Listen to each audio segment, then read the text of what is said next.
nombre del CISAB les agradezco por acompañarnos en esta conferencia, El tiempo en el amor, una reflexión filosófica sobre el matrimonio como experiencia de temporalidad, a cargo del doctor Matías Salay.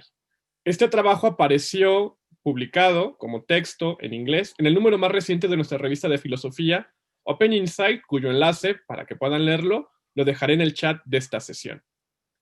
En el matrimonio como experiencia temporal, Matías Salay nos presenta un breve análisis fenomenológico de la experiencia temporal de la vida conyugal. Salay elabora las diferencias entre las perspectivas seculares y sacramentales sobre el pasado, el presente y el futuro. El objetivo de este trabajo es encontrar una forma de interpretar la experiencia de la temporalidad que está configurada por el matrimonio, es decir, constituida por la relación con el amado, para unificar la vida fragmentada. La principal tesis de este trabajo es que aunque hay una gran diferencia e incluso una contradicción entre la lógica secular y la lógica sacramental, no hay dos realidades. No son simplemente opuestos y ciertamente nos excluyen. El doctor Matías Salay actualmente es el director del Instituto de Filosofía Edith Stein de Granada, España, y es doctor en filosofía por la International Academy of Philosophy en Liechtenstein, donde logró su grado con la tesis La ruptura, reflexiones filosóficas sobre la alteridad del otro en el encuentro. Es especialista en antropología filosófica, fenomenología y filosofía de la religión. Gracias, Matías, por aceptar esta invitación del CISAB. Les comento brevemente cuál va a ser la estructura del evento. Primero, el doctor Salay nos presentará un desarrollo de su texto. Posteriormente, el profesor Jorge Navarro, de aquí del CISAB, replicará lo presentado por Matías y posteriormente habrá una contrarréplica de Matías Salay. Una vez que concluya esta contrarréplica, daremos un tiempo para que el público nos haga llegar sus preguntas. Yo soy José Miguel Ángeles de León, coordinador de la División de Filosofía, y los dejo con Matías Salay. Muchas gracias.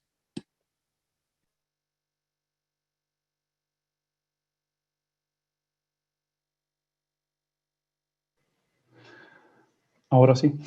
Buenos días, buenas tardes a todos. Agradezco mucho la cordial invitación por CISA, los amigos de México, tanto para publicar mi pequeño ensayo como para hacer esta charla. Uno siempre se avergüenza cuando lo presentan porque hay incluso una diferencia entre lo que aparenta uno y lo que es. Pero hay... no ha mencionado José Miguel mis credenciales más importantes, que soy casado y tengo 3 hijos. Entonces, si algo me cualifica hasta cierto punto para hablar sobre el matrimonio, es la propia experiencia. O si me permiten formularlo de otra manera, lo que les presentaré no es nada más que una reflexión sobre la lucha continua que uno tiene para adaptarse a otra lógica, una lógica sacramental, y encontrar un modo de salir de la fragmentación de la experiencia temporal del matrimonio hacia una comprensión de lo que es el matrimonio sacramentalmente. Se trata de una transformación y esta transformación es posible a través de una reflexión a través de la gracia, pero la reflexión puede ayudar mucho. Entonces, les invito en este sentido, más que escucharme y escuchar este esposo de ideas, ponerse a reflexionar ustedes mismos, quizás siguiendo estas pautas, sobre la propia transformación que uno transcurre a través de entregarse al otro, y a través de luego hacer esto sacramentalmente. Como ya se ve, mi pequeña ponencia tendrá entonces 8 puntos, una pequeña introducción sobre la idea de la transformación, luego 3 puntos sobre el pasado, presente y futuro de la experiencia temporal sin considerar la sacramentalidad, y luego analizar la experiencia temporal del matrimonio con Cristo en el centro y con referencia al pasado, presente y futuro, y luego unas pequeñas ideas de conclusión. Intentaré mantener esto breve porque si alguien se interesa por el tema, pues recomiendo leer el artículo más que escuchar como un pequeño húngaro está balbuciendo aquí. Bueno, si me permiten entonces, como punto de partida, me acudiría a una experiencia paradoja de cualquier hombre que está casado. Es que por un lado, el matrimonio nos conlleva a la experiencia de decir, yo no tengo tiempo, antes tenía mucho tiempo cuando uno es soltero, pero ahora no tengo más tiempo porque me llena toda mi vida lo que pues es la vida matrimonial, ¿no? Una vida compartida, especialmente si hay niños, de no tener tiempo y no tener tiempo suficiente nunca para atender bien a las necesidades infinitas, indudablemente, de los niños, es una experiencia muy común. A su vez, lo que experimenta uno, que a pesar de no tener tiempo, uno tiene primera vez en su vida tiempo real. Es decir, el matrimonio, la convivencia, la entrega del otro, me permite de vivir la temporalidad de una manera diferente. Es cualquier cosa que se vive parece más real. Si me permiten, explicaré esta idea de una realidad sobresaliente, más real de lo real, en 3 puntos. Brevemente se puede entender esto más real en cuanto si comparo mi vida anterior con la vida dentro del matrimonio. Es decir, una mera comparación de cómo ha sido, lo que sí, un desayuno, cómo ha sido un día del trabajo antes y cómo es ahora, ¿no? Luego, se entiende también esta calidad de intensidad temporal con referencia a sí mismo. Es decir, dentro del matrimonio, lo que soy yo, mis capacidades mentales, físicas, espirituales, incluso la vida de oración del uno, se intensifica. Es decir, yo soy más yo, indudablemente, desde que uno vive en el matrimonio. Es decir, esta realidad sobresaliente semipresente con referencia a mí mismo. Y el tercer punto es, y donde se conllevan estas dos direcciones y confluyen, donde confluyen estas dos ideas de más, es una más en cuanto a participación. Es decir, uno vive más intensamente la temporalidad porque participa en algo lo que es mayor de uno mismo. Si me permiten, usaré una imagen que conocemos desde nuestros estudios filosóficos, o bueno, es parte de la cultura común y de nuestra educación, es la imagen de la caverna de Platón. ¿Por qué? Porque ahí hay un hombre que, saliendo hacia la realidad más intensa, transcurre una transformación, y esta transformación tiene los siguientes pasos que me parecen importantes a la hora de dejarse transformar por el matrimonio con respecto a cómo vivir la temporalidad. Primero, el encuentro con algo lo que se me impone, ¿no? Es decir, hay momentos tan intensos, tan plenos, que requieren no solo mi atención, sino requieren mi transformación. Se me imponen. No es algo lo que construyo yo, lo que constituye mi mente, sino desde donde yo puedo nuevamente mirarme a mí mismo. Es decir, Los puntos son el reconocimiento de algo mayor que yo, la conversión, la transformación de la persona, y luego la idea de compartir esta experiencia, seguir la radicación, como radia esta experiencia y ilumina toda mi realidad, pues seguir estas pistas y darse cuenta de la nueva realidad que se me presente. En este sentido, el matrimonio es una salida radical de la caverna. Digo radical porque es radicalmente basada en la presencia del otro. Bien, entonces, siguiendo esta lógica, si me permiten, analizaré brevemente lo que es la temporalidad relacional en 3 pasos. El matrimonio, entonces, es una nueva experiencia temporal en cuanto es el descubrimiento de una temporalidad relacional. Esta relacionalidad se ve, se manifiesta dentro de lo que es nuestro acercamiento o nuestra experiencia del pasado, nuestra relación con lo que es presente y lo que nos hace presente, y con el futuro también. Empecemos con el pasado señalando brevemente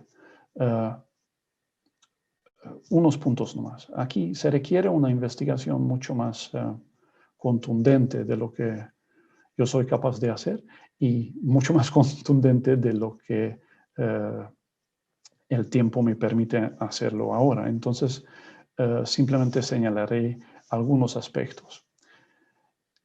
La idea de un pasado compartido con el otro es una idea que conoce cualquier persona, incluso que ha tenido un enamoramiento, es decir, una experiencia de decir, esta persona me ilumina quién soy yo, me da un nuevo comienzo de acercarme a la realidad, pero de acercarme dentro de la realidad a mí mismo. Es decir, la temporalidad relacional con respecto al pasado es que a través de los ojos del otro yo puedo descubrir novedades dentro de mi propio pasado. El otro se convierte en un cointérprete, hasta un co-constituyente del pasado. ¿Por qué? Porque a la hora de compartir mis experiencias pasadas con ella o con él, ¿no? Pues yo puedo descubrir un contenido que todavía no lo he visto, que no lo he visto antes, y que por nuestro amor, por la generosidad como el otro me mira, puede aparecer en nueva luz y puede estar reafirmado como el camino que me condujo al otro. Entonces se crea una cierta actitud frente del pasado en todos los hombres que conviven, que tienen esta experiencia de un encuentro auténtico. Y esta actitud es la vigilancia, es decir, de estar muy atento a contenidos novedosos, a una cierta trascendencia dentro de la inmanencia de las experiencias pasadas. El otro, con esto, me permite de hacer una reconciliación con mi pasado, porque me mira con generosidad y me permite, a través de su mirada, de considerarme alguien cuyo pasado, a pesar del hecho que ciertamente es lleno de pecados, pero es que alguien que a pesar de esto es amable, ¿no? Es decir, me permite de reconciliarme con mi pasado, que conlleva de una nueva libertad a cara del presente. Fíjense, es una idea de Spinoza que me encanta porque tiene una gran verdad. Los pecados nos atan cualquier pecado que uno tiene, cualquier trauma también que uno haya vivido y no lo tiene resuelto, no lo puede mirar con cariño, no nos permite libremente acercarnos a la realidad. Las heridas, por ejemplo, nos impiden de abrazar la realidad del otro, la pequeñez del otro, ¿no? Porque tememos que nos pueden herir otra vez. Bueno, es un ejemplo para ilustrar lo que está pasando con respecto al pasado. Permítame de centrarme ahora en el presente. El presente, en esta nueva temporalidad relacional, se ve de la siguiente manera. Hay un evento co-constituyente del presente y esto es el encuentro mismo. Cualquier persona que haya tenido la experiencia del enamoramiento y mucho más aquellos que son casados, han experimentado que hay un antes y un después. Hay algo lo que redefine quién soy yo. Hay un punto de partida. El presente se deja entender desde el punto luminoso, ¿no?, del encuentro. Bueno, podríamos elaborar esto, pero escogeré el segundo aspecto que me parece aquí relevante. Y esto es que aparece, por lo tanto, a través de este punto luminoso del encuentro, la imagen de la otra persona en mi conciencia.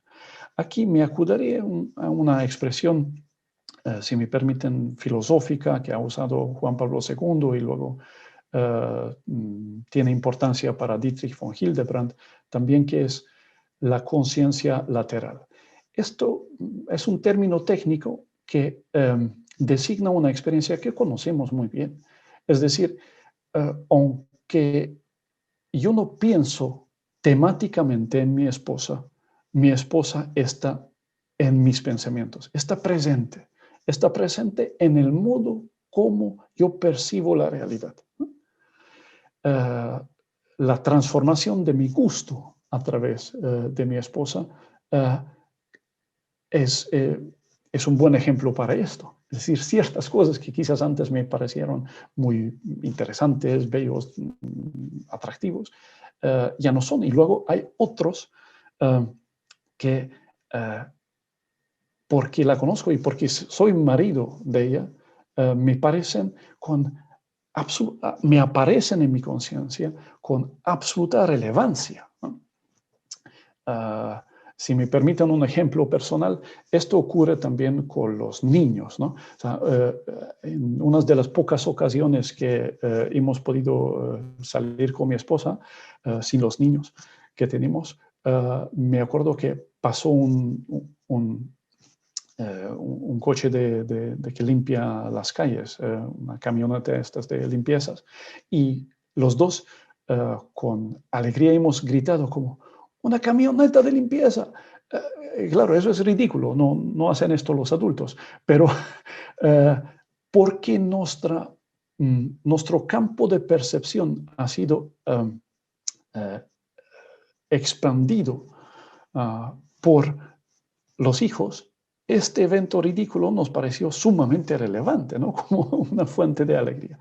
Bueno, quizás se entiende lo que es la copresencialidad del otro, o la experiencia, la temporalidad relacional dentro de la presencia. Bien.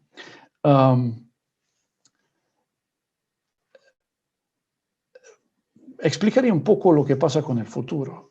Fíjense, eso tiene una importancia inmensa para nosotros, porque el hombre naturalmente está orientado hacia el futuro. Entonces, ¿qué significa la relacionalidad con respecto al futuro?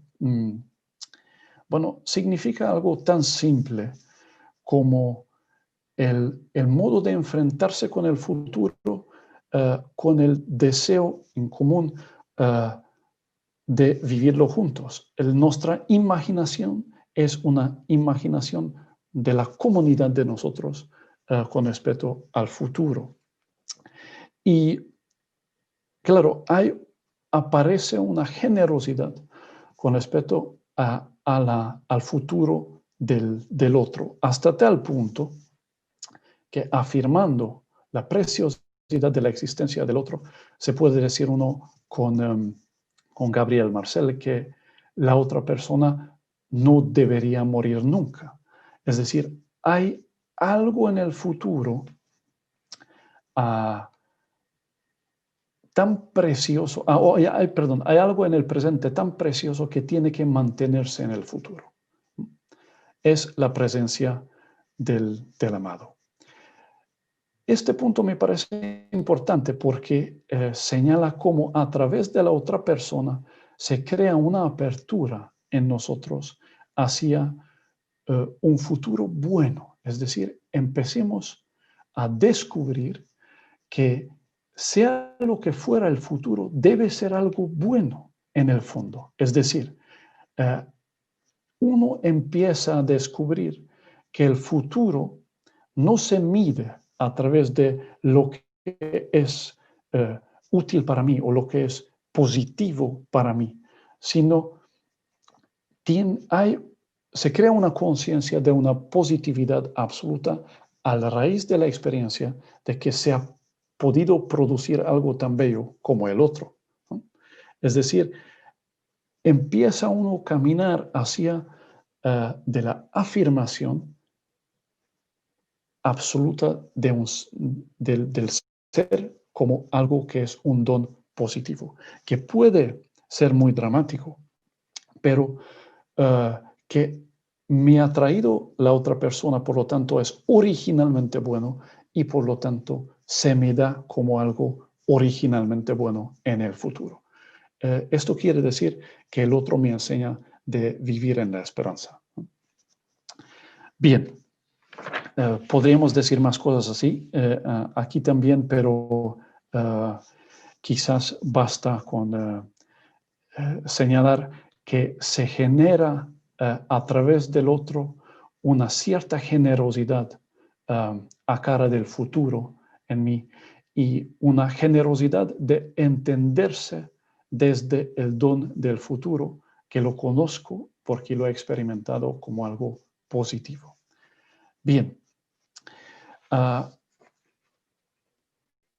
creo que hasta aquí solo he hablado sobre experiencias que cualquier persona que haya vivido el enamoramiento o ha tenido la suerte de vivir en una relación, y todavía más las personas que viven en una relación estable, como es el matrimonio, con una afirmación incondicional del otro, han podido afirmar en la medida que se le ha permitido de entregarse, ¿no? Ahora bien, vamos a ir a otro terreno que es que es una prolongación y una intensificación, si existe esta palabra en español, de lo mismo a través de la sacramentalidad.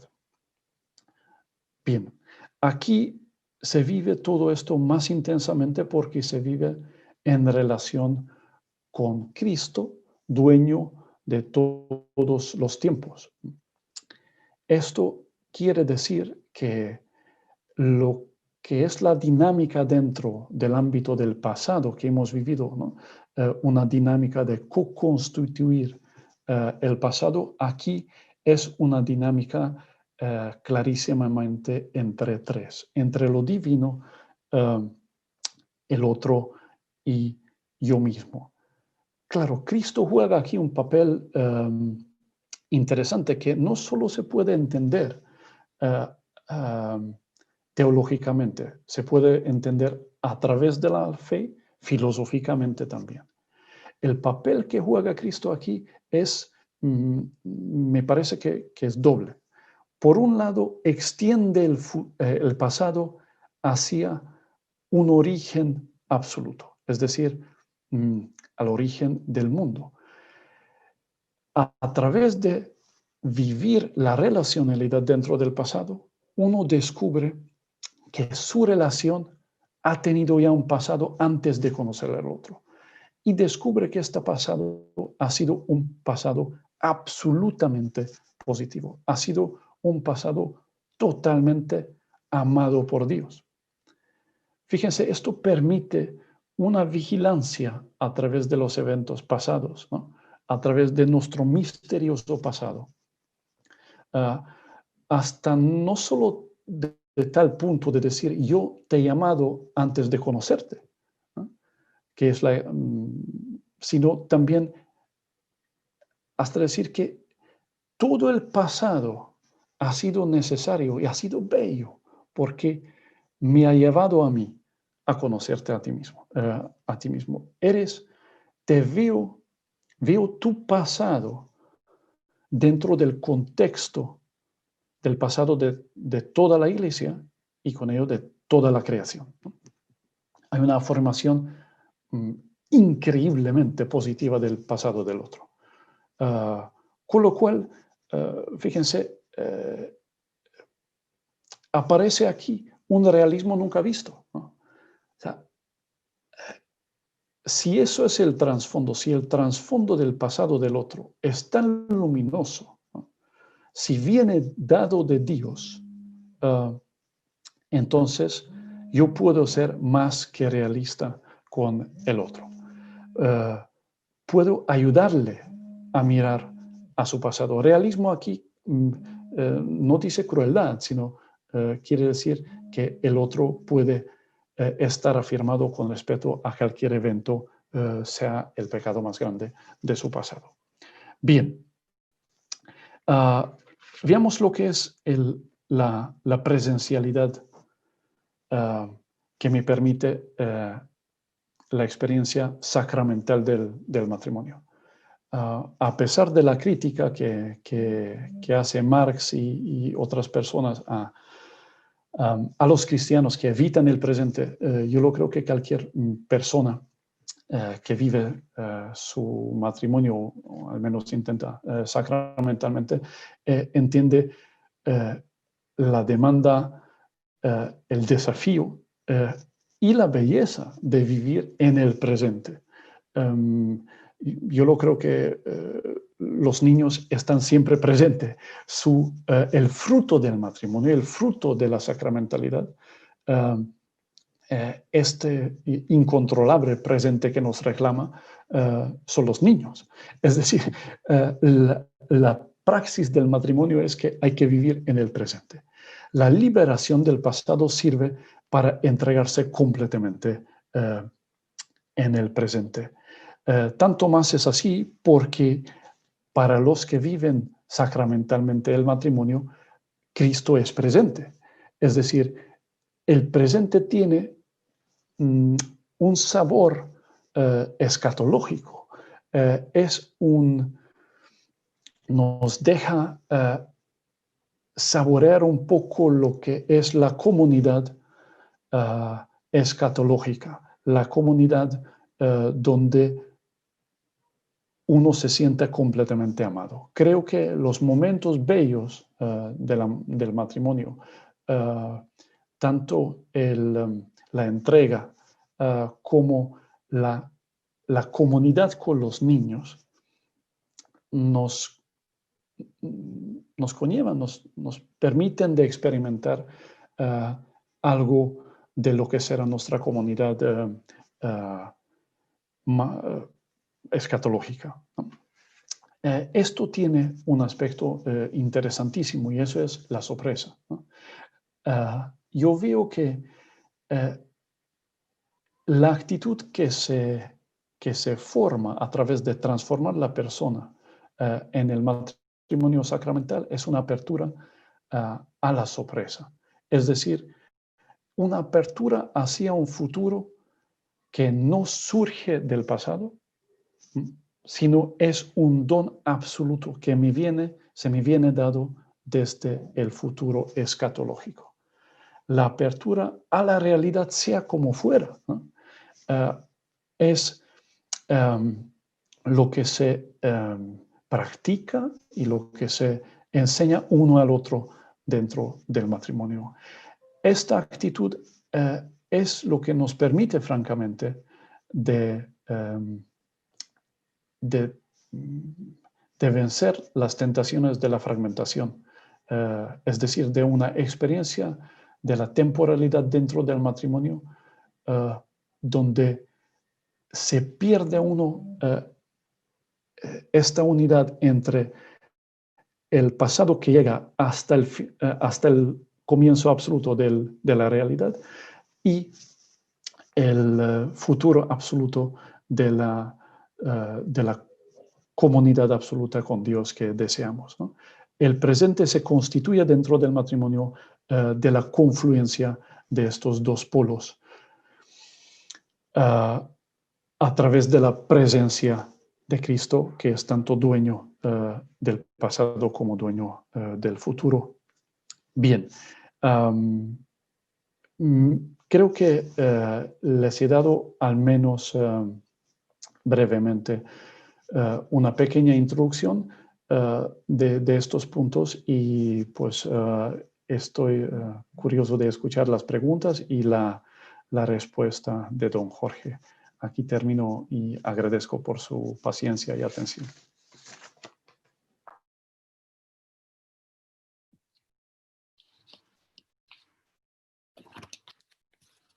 Tú me dices, Miguel, Sí. cuando sí. Pues bueno, te presento, Jorge. A continuación, el profesor Jorge Navarro, investigador de la División de Género y Familia del CISAF, hará esta réplica a la conferencia de Matías. Entonces, cuando gustes, Jorge. Bien,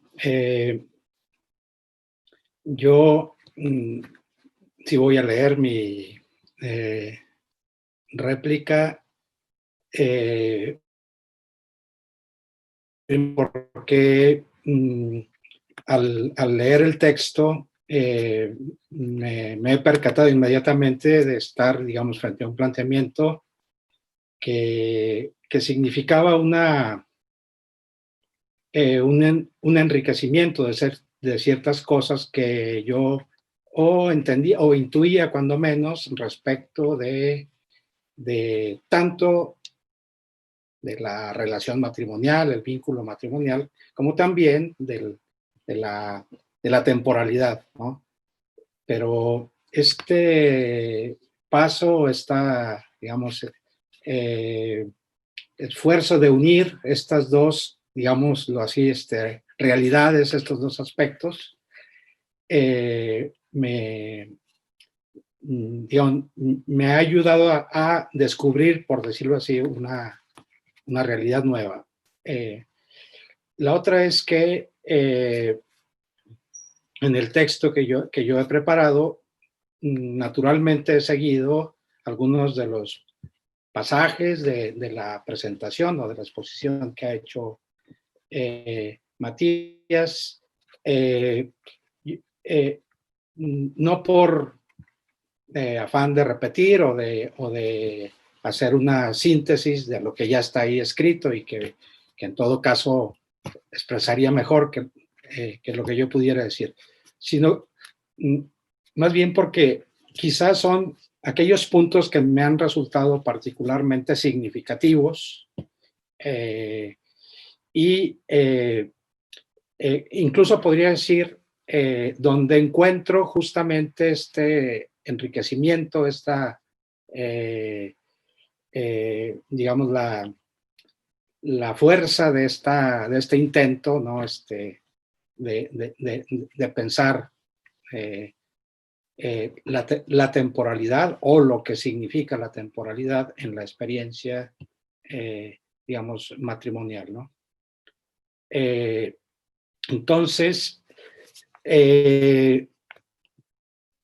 bueno, leo y si haré alguna puntualización, pero básicamente trataré de seguir el texto. Al final haré algunas, digamos, observaciones y algunas preguntas que me surgen, algunas directamente, digamos, de lo expuesto, otras que podrían ser como una extensión, una consecuencia, ¿no? Para entender o para, ¿no? Ampliar el significado, pues, de esta lectura. Entonces, posiblemente diga yo cosas que no son las de Matías, y por eso insisto que es mi lectura y enfatizaré, me detendré en aquello que tiene particular significado para mí, a partir de la lectura. Hay una frase que es, digamos, conocida o más o menos conocida, al menos en ciertos círculos, de Romano Guardini, con la que empiezo.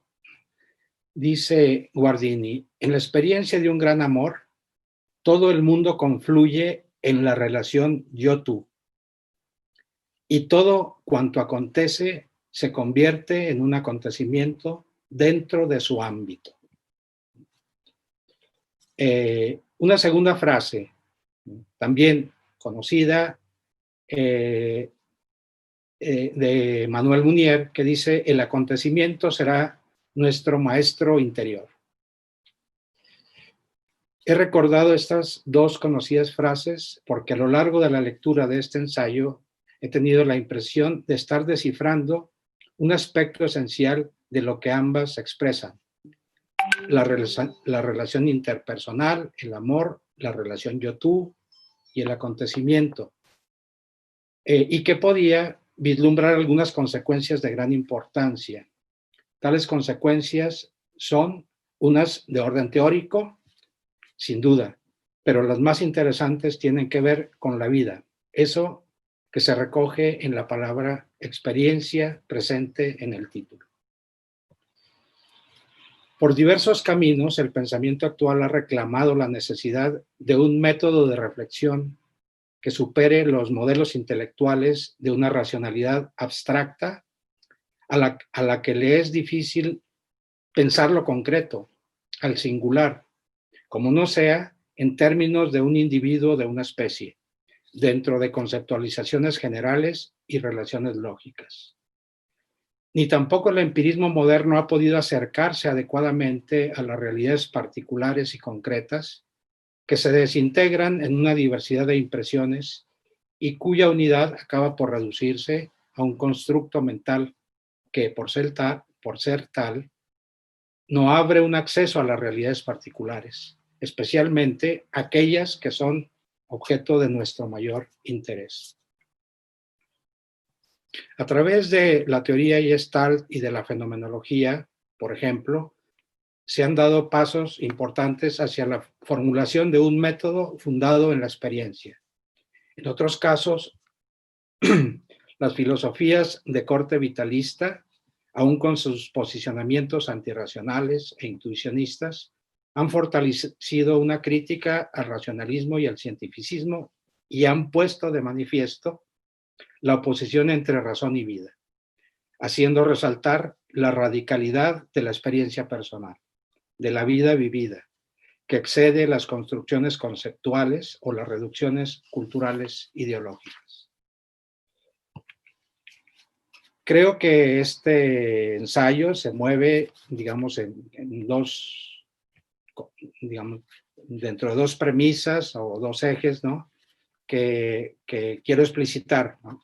Están ya de alguna manera expresados en la exposición de Matías, pero las explicito yo. Una primera premisa es colocar la experiencia como lugar de verificación del significado de la temporalidad. La experiencia humana, vista en su concreción, se halla anclada a condiciones espaciotemporales, no como condiciones externas que tocan accidentalmente al sujeto, sino en tanto que espacio y tiempo son dimensiones de la persona y que conciernen a la corporalidad constitutiva del hombre y a su dinamismo vital, pasado, presente y futuro. Tales son los estadios temporales que San Agustín, con lenguaje más experiencial, identificó como memoria, visión y espera. En el ensayo que comentamos, ambas dimensiones espacio-temporales están presentes. El matrimonio como relación entre varón y mujer posee una exigencia peculiar y única de donación carnal, en el que se asume la presencia recíproca, la atracción, el deseo, la pasión, hasta el reconocimiento amoroso del otro. La relación conyugal también es temporal. El dinamismo de la relación se despliega en el tiempo. Surge a veces impetuosamente en el enamoramiento, crece y madura hasta alcanzar el nivel de una decisión fundamental, una decisión que compromete la vida y se consagra en una promesa esponsal que mira esencialmente al futuro. La segunda premisa es colocar la reflexión, esta reflexión sobre la temporalidad en la vida marital o la experiencia de la temporal en la vida marital, se coloca dentro de la polaridad de razón y fe. Como se afirma en el ensayo, si se mira desde la perspectiva cristiana, la temporalidad tiene un sentido sacramental. En su reflexión, el autor sostiene que este sentido se expresa particularmente en la vida marital, de lo cual es posible una reflexión en sede teológica, aunque también filosóficamente es posible afrontar la pregunta por el significado de la temporalidad y su manera de manifestarse al interior de la vida conyugal.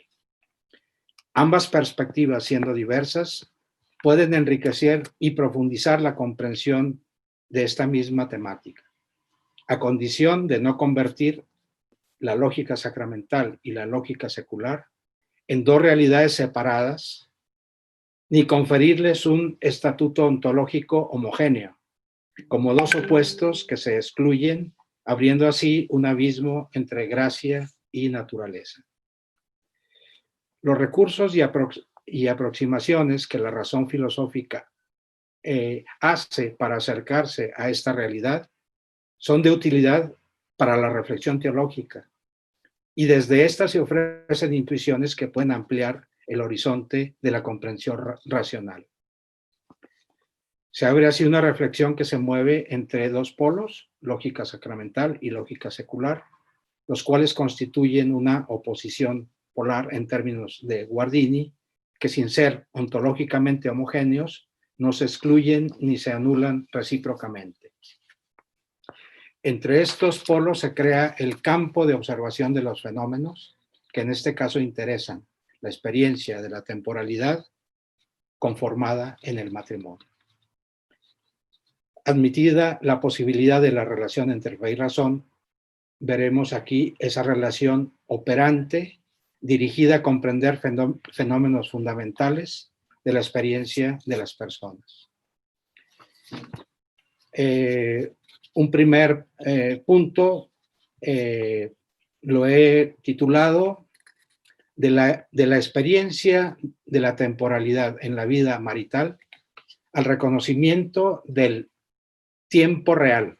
Está con comillas para expresar, digamos, un significado particular, un sentido particular que tiene dentro del ensayo, al cual también ya se ha referido anteriormente Matías.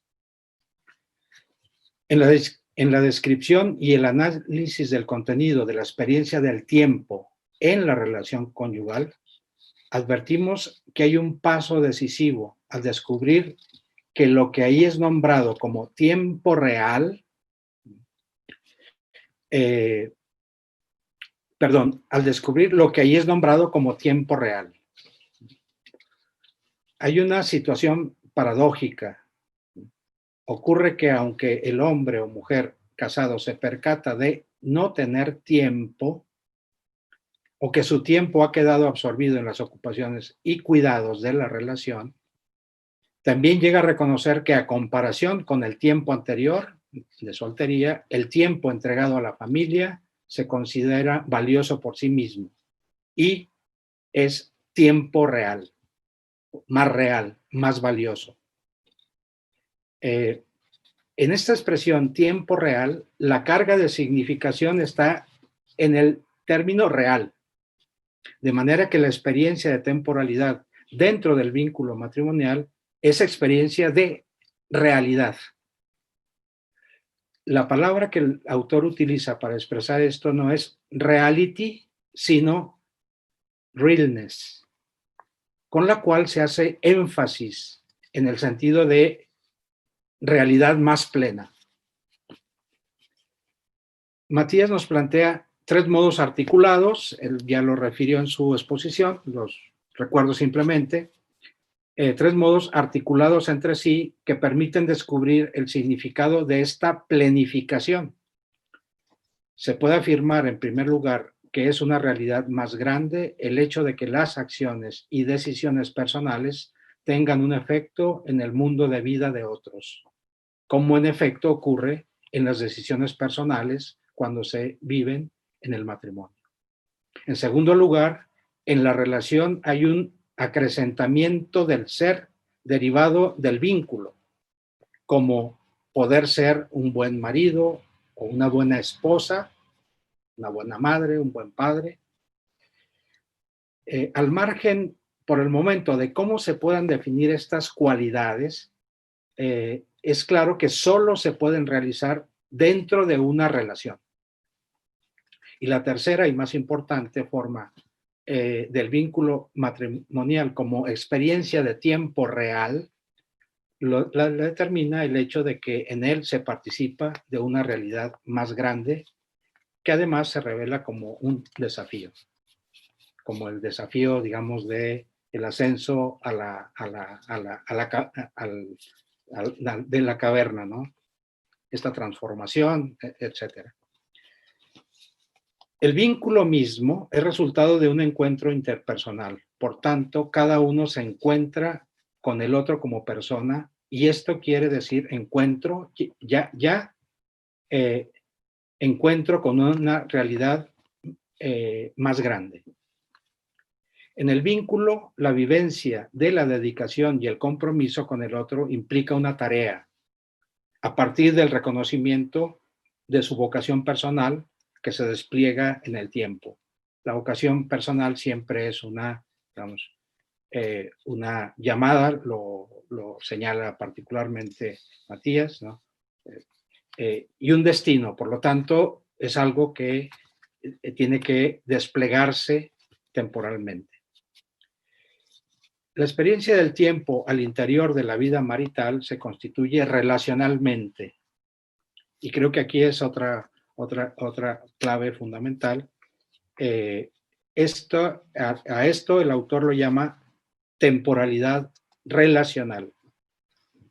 Y particularmente pienso que el hecho de disponer, digamos, de una expresión, de una categoría expresada, ¿no? en un término, ¿no? Concreto, permite observar, ¿no? una realidad, ¿no? en el vínculo conyugal, que puede ser que naturalmente o regularmente nos pasara desapercibida, ¿sí? Que hay un tiempo relacional. No solamente es el tiempo, digamos, individual o de las decisiones o de etcétera, sino, digamos, un tiempo que incluso, con lo que hemos explorado, tiene un significado mayor o, digamos, significa ascenso a una realidad mayor. No son 2 tiempos que se coordinan, sino uno que integra, no mecánicamente, 2 personas y 2 vocaciones que son llamadas a cuidarse recíprocamente y a realizarse dentro de una vida común. La temporalidad relacional promueve una reconstitución y reinterpretación del pasado.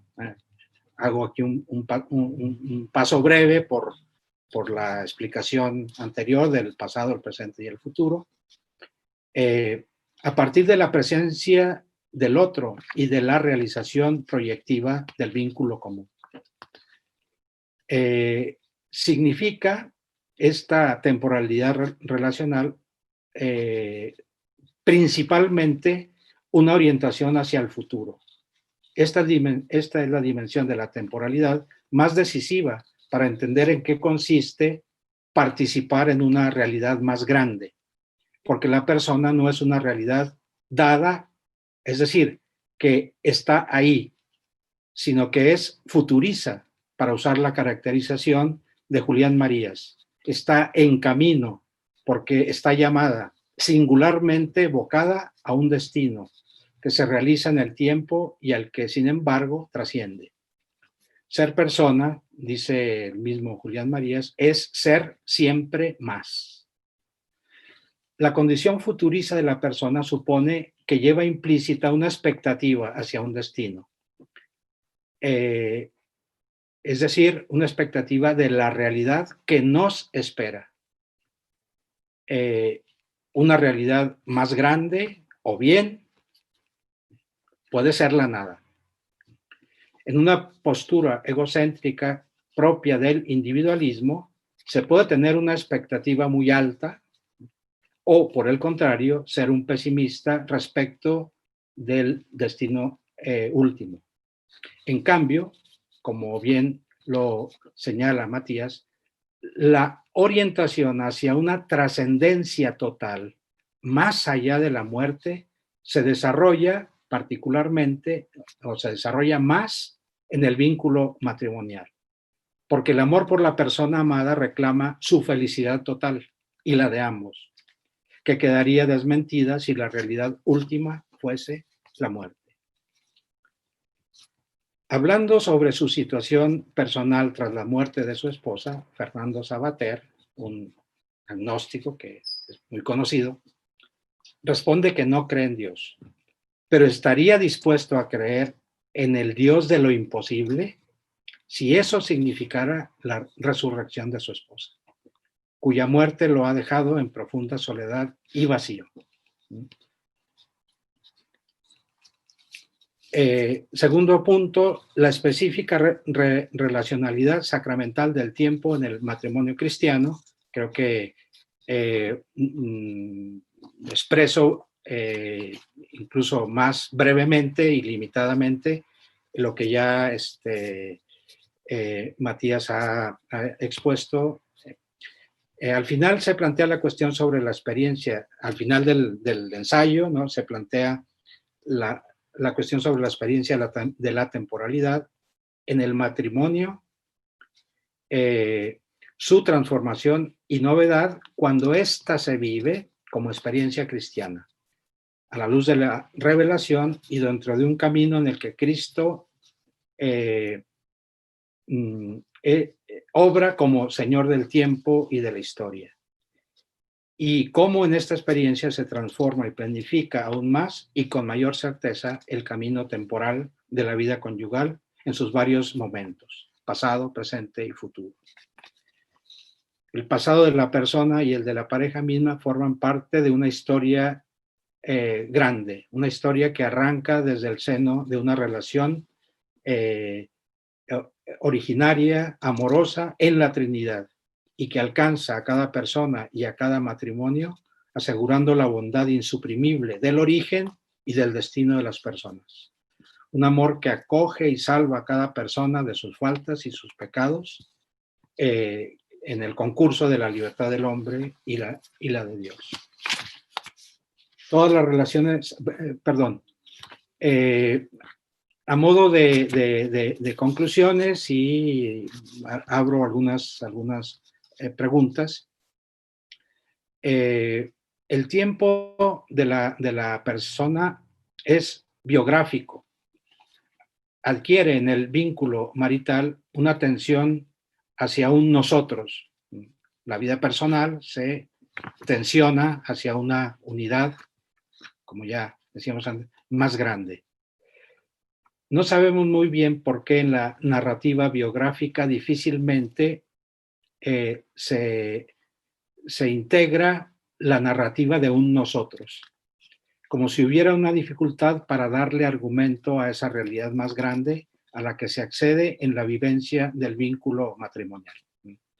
Tenemos biografías que hablan de las personas, a veces un elemento biográfico de la persona es haber estado casado, pero esta temporalidad relacional parece que no se alcanza a observar como, digamos, como un sujeto, como una historia común, ¿no? Y creo que dice, no es que no existan formas narrativas de lo comunitario, ¿no? Para expresar como se ve en la narrativa histórica y en algunas novelas. Quizá no hemos podido descubrir la relevancia de la temporalidad relacional y que hay una plenitud en el compromiso y la dedicación de la vida a otra persona y que en la relación amorosa se sostiene la atención a la plenitud y a la trascendencia hacia una realidad más grande. Esto es, digo, lo señalo como algo que después de leer este ensayo, me parece que confirma, ¿no?, que ha estado un poco oculto, desconocida el significado de esta temporalidad relacional, ¿no? La cita de Gandhi colocada al inicio de este ensayo pienso que tiene una resonancia y coincidencias con su propuesta, la del ensayo. Citada in extenso se ve mejor. Dice Guardini: en la experiencia de un gran amor, todo el mundo confluye en la relación tú-yo. Y todo cuanto acontece se convierte en un acontecimiento dentro de su ámbito.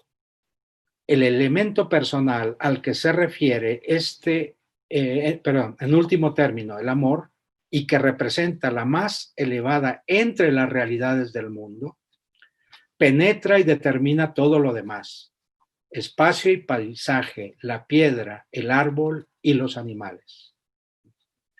Es decir, esa experiencia parece concentrar el significado o, de alguna manera, la confluencia de toda la realidad. Si ampliamos aún más el texto de Guardini, se nos hace más patente la riqueza de la realidad vivida en la experiencia de un amor y también su fragilidad, a la cual responde la presencia de Cristo, en quien se ratifica la experiencia amorosa dentro de otro gran amor.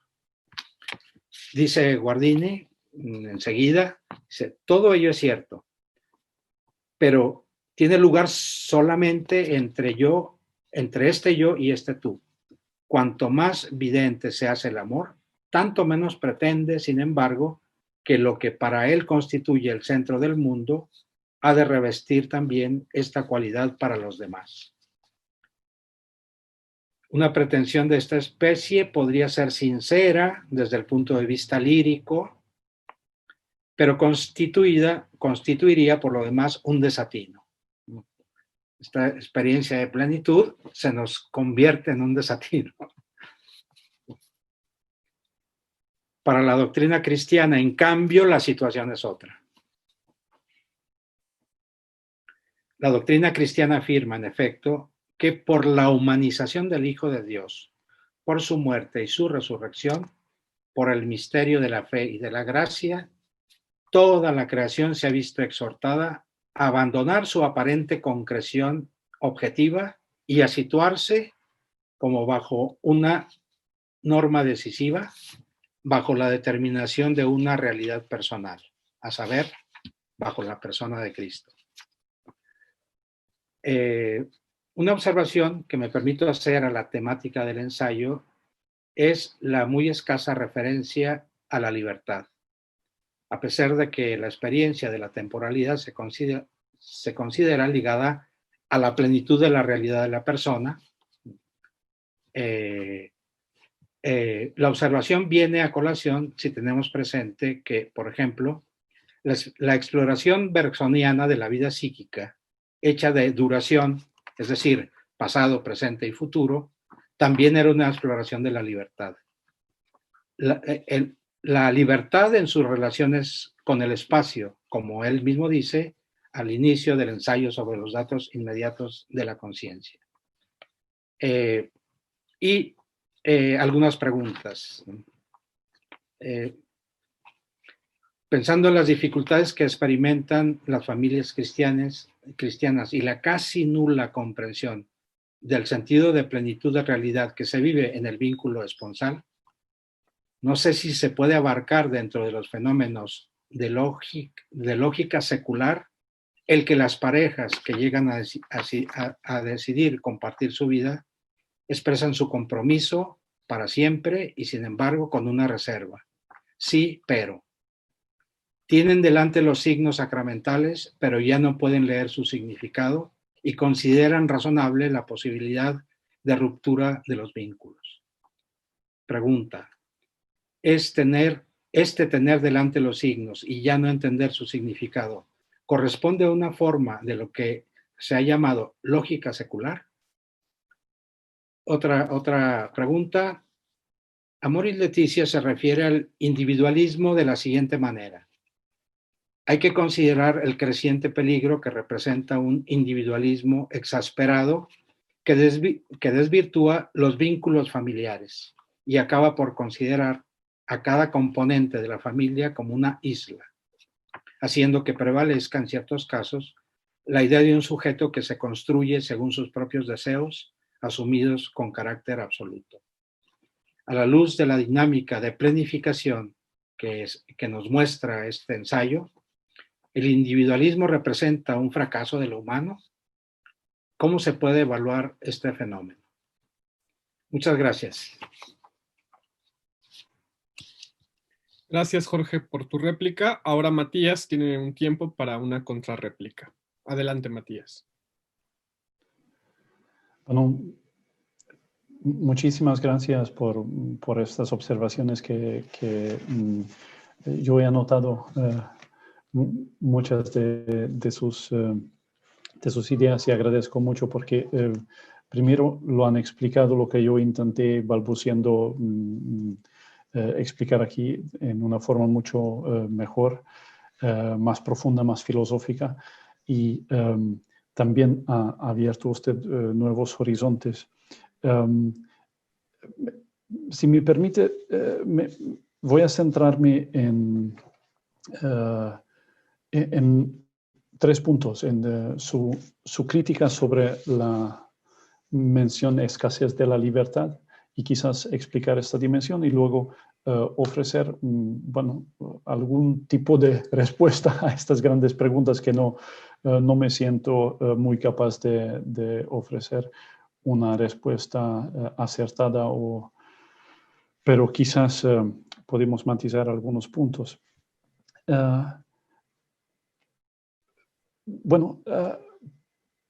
Que la libertad aparece poco en el texto es cierto.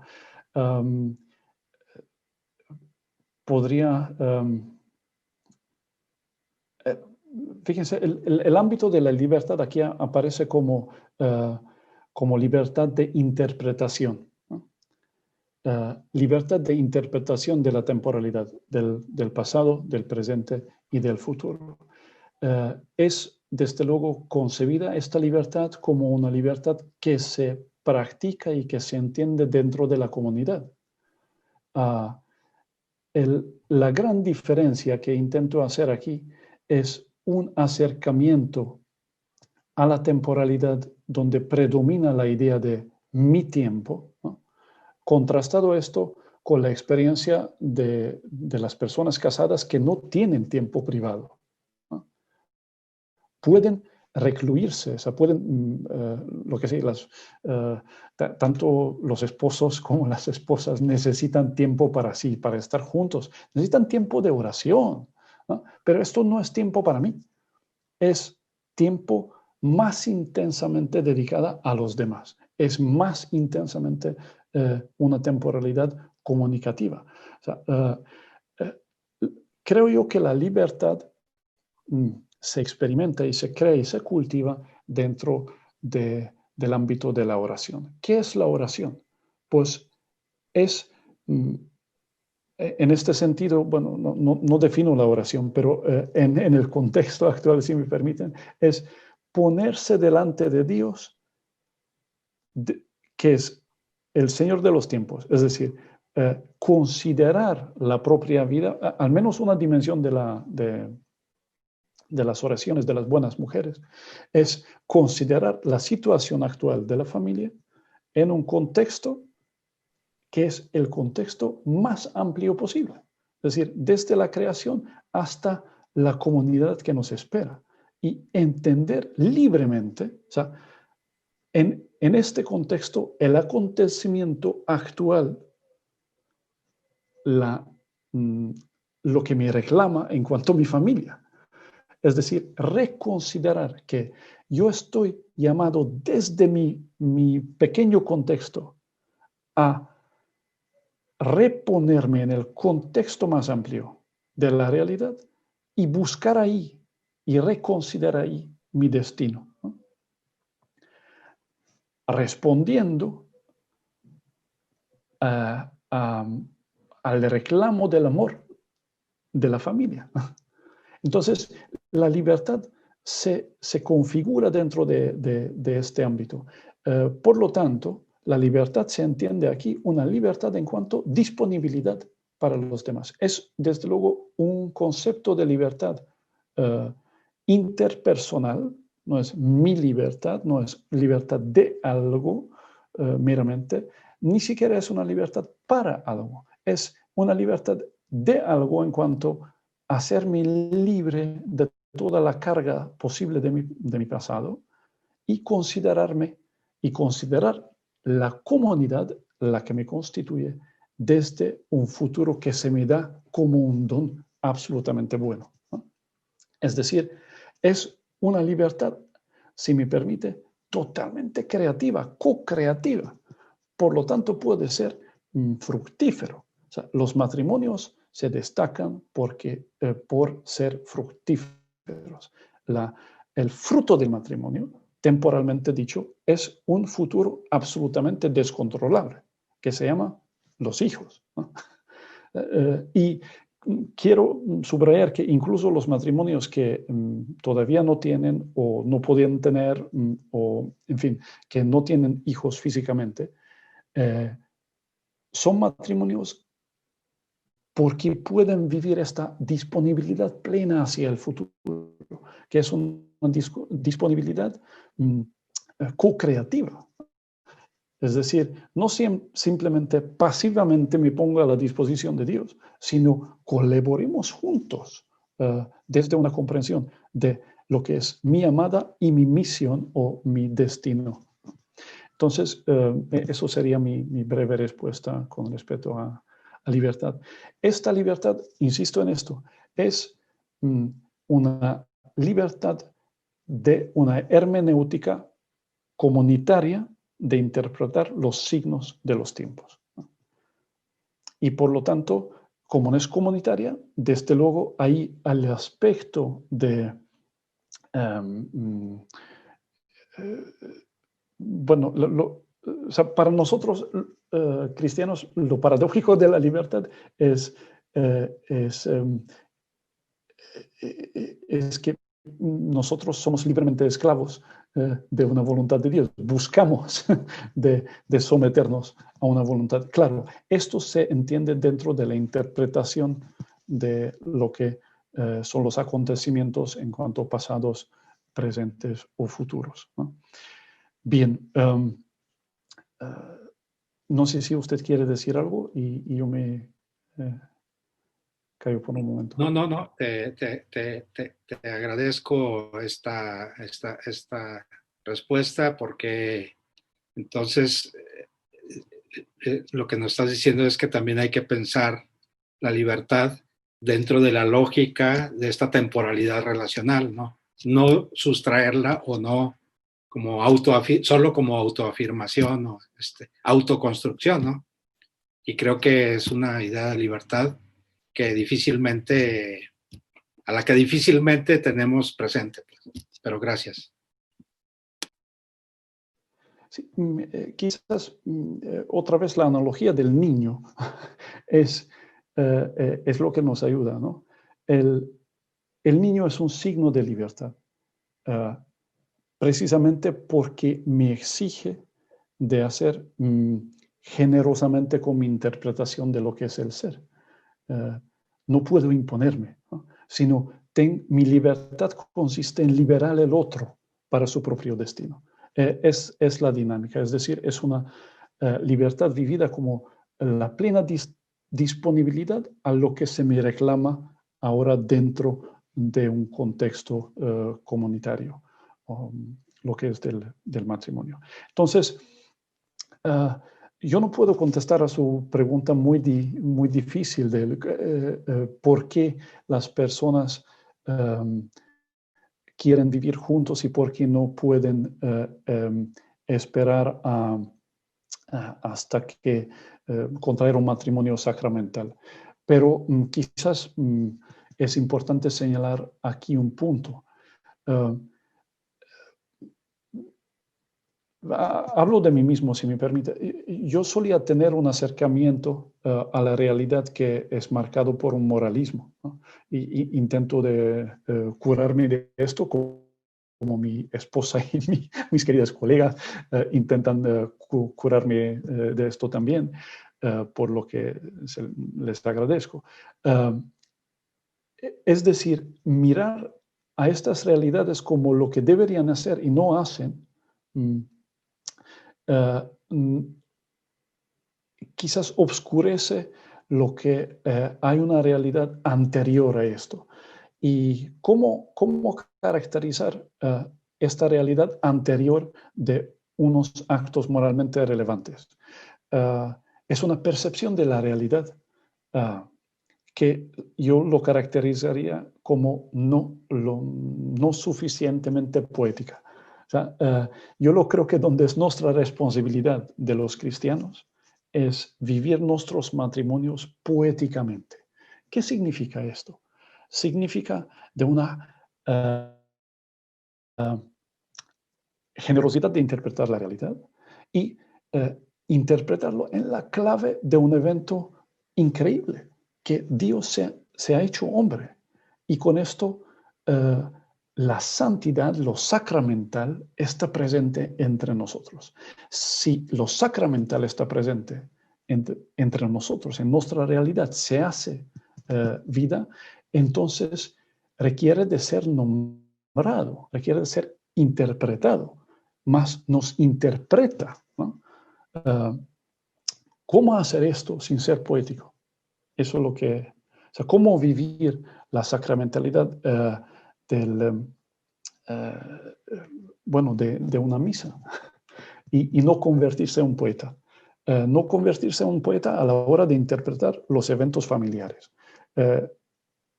Entonces, si podríamos vivir más poéticamente nuestros matrimonios, como participación real en lo que tiene un significado eterno, indudablemente esto sería un ejemplo y un testimonio para los demás. Y bueno, yo me veo individualista. Más que esto, yo veo que en mi propio matrimonio lo que es la tentación más grande es la fragmentación de mi tiempo, es entender el matrimonio a la manera como nos acerquemos a una realidad cada vez más tecnicista, donde todo es disponible al segundo, ¿no? Se puede descargar, se puede pincharse, donde yo tengo el control absoluto, y acercarse con esta actitud a los acontecimientos de matrimonio. Es decir, con expectativas muy claras, muy inmediatas, que luego no me permiten de estar o sea, vivir realmente lo presente. La curación del individualismo, me parece a mí, es la praxis de entenderse dentro de una comunidad. ¿Cómo se hace esto? Pues entenderse biográficamente, ¿no? Entender que lo que es el yo no es el yo de este momento, saltando a otro momento, con otras expectativas, ¿no? Y quedando siempre insatisfecho. El que soy yo, esta persona, no un individuo, sino una persona que se constituye a través de las relaciones, se constituye temporalmente a través de las relaciones. Es decir, este yo, fíjense, depende en gran medida de la interpretación de mi persona hecha por mi esposa. O sea, cuando uno se enamora, básicamente ha del derecho del otro de ser el poeta que reescribe mi vida en el tiempo. Si es un buen poeta, es capaz de dar a mis actos ridículamente insignificados y más bien torpes y ¿no? fragmentados, a todas los actos, las respuestas amorosas que quedan siempre cortas y pues, son marcadas de lo que soy yo, darle a estos actos a una interpretación que la llevan a la eternidad, ¿no? O sea, lo que no desvanece de los matrimonios son los actos de amor. ¿Por qué? Porque tienen un significado posiblemente eterno, ¿no? Participan en una historia que desde el comienzo llega hasta el fin. Entonces, un modo de curarnos de nuestro propio individualismo y lo que es más, de nuestra percepción de la temporalidad absolutamente fragmentada y cada vez más fragmentada, cada vez más de 1000 segundos, es dejarse interpretar por alguien que sepa interpretarnos, ¿no? Por lo tanto, digamos, lo más agradecido en este sentido, yo soy por las oraciones de mi esposa, ¿no? Porque de estos miles de actos de pérdida del tiempo, ella construye una vida unida temporalmente por la intención divina de amarnos, ¿no? Básicamente eso sería mi respuesta. Muchas gracias, Matías. Ya para concluir con esta sesión, hay algunas preguntas del público para Matías. Nos dicen, en efecto, ¿y qué se puede decir de un matrimonio verdaderamente sacramental donde las realidades o subjetividades estéticas toman una forma conclusiva de vida, donde en lugar de existir una complementación, se vive una especie de emotivismo?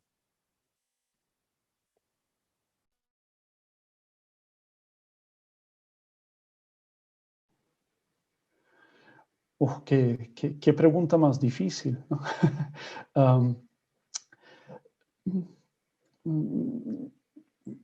Si me permiten, acudiría a un filósofo MacIntyre que calificó nuestros tiempos como los tiempos donde el emotivismo es quizás la interpretación más fundamental o más común de acercarnos a las diversas realidades. Entonces, primero que nada, agradezco por la pregunta. Miren, yo soy fenomenólogo, es decir, tengo quizás una tendencia hasta exagerada de entender la realidad buscando el significado en ello. Entonces, creo yo que, bueno, que las emociones son sumamente importantes, ¿no? Porque nos ayudan de acercarnos al significado, al sentido de las cosas. Entonces, primero abrazaría una interpretación emocional. Pero en segundo lugar, desde luego lo que intenté argumentar en esta charla y en el pequeño ensayo es que el matrimonio, la sacramentalidad del matrimonio, depende en gran cantidad de cómo se vive la temporalidad, es decir, en este modo de participar en la eternidad, en el significado de la vida de Cristo, ¿no? a través de reinterpretar mi vida ahí. Esto da una nueva vida de las emociones, indudablemente, ¿no? O sea, me parece que da el criterio de vivir realmente las emociones. Porque lo que nos puede parecer, lo que no cumple nuestras expectativas y en este sentido nos entristeza, justificada, visto en el gran contexto que nos permite el matrimonio sacramental y lo que nos llama el matrimonio sacramental de vivirlo. Mirando el evento, el acontecimiento, con su carga emocional en este contexto, me parece que reorienta nuestras emociones, incluso o sobre todo las emociones por el otro. Gracias, Matías. Tenemos una segunda pregunta. Sí. La pregunta está en portugués, así que espero que no me tropiece en la traducción. Traduzco literalmente. Dice, Matías, gracias por tu exposición. Me gustaría entender mejor si hay alguna diferencia en la consideración del matrimonio en cuanto a la ley natural y en cuanto a la ley eclesiástica. A mi manera de ver, todos los estudios sobre la importancia del matrimonio están ligados a los aspectos matrimoniales de la ley natural.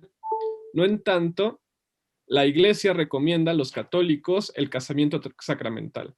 ¿Cuál es la diferencia fundamental que hay entre un casamiento de católicos con el civil o con el que está casado, o la diferencia entre el que está casado solamente por el civil con el que está casado también canónicamente? Bueno, primero que nada tengo que reconocer que no me siento en absoluto como autoridad para contestar esta pregunta. O sea, hay preguntas y de esto hay muchas que están más allá de mis capacidades, pero puedo intentar de balbucear algo. Hay una diferencia, desde luego, entre el matrimonio civil y el matrimonio sacramental. Sobre todo por el hecho, ¿no? O sea, lo que les diferencia es el mismo hecho. El hecho de haber participado en algo o no haber participado en algo. El matrimonio, intenté en este pequeño ensayo y charla decir que hay una diferencia según la experiencia de cómo se vive. Es decir, cómo se interpreta el mismo hecho del matrimonio, qué significado se adscribe o qué significado somos capaces de descubrir ahí y por lo tanto cómo se reconsideran los esposos en la luz de este significado. Entonces, insistiré que no es solamente un hecho, es un modo de acercarse a la realidad, es un modo de experimentar nuestra vida temporal y experimentar los tiempos del matrimonio, ¿no? O sea, la diferencia, si me permiten decir, es de toda la vida, o sea, es de cualquier acontecimiento. Sin exagerar, se puede decir que un desayuno, un planchar de las camisas del esposo, tiene otro sabor dentro de un matrimonio sacramental. Si me permiten de hacer una simplificación seguramente muy tonta, pero a lo mejor nos ayuda de captar algo de esta gran diferencia. Dentro de un matrimonio sacramental, lo que yo no sé si lo vivo yo, o sea, siempre nos queda la vida, pero al menos se intenta uno. No hay pérdida del tiempo. O sea, la gran diferencia en cuanto a experiencia temporal, y eso es nuestro tema de hoy, es que no hay tiempo perdido. Todo lo que uno hace es participación en algo lo que tiene su significado eterno. En el matrimonio meramente civil, si se considera meramente civil, ¿no?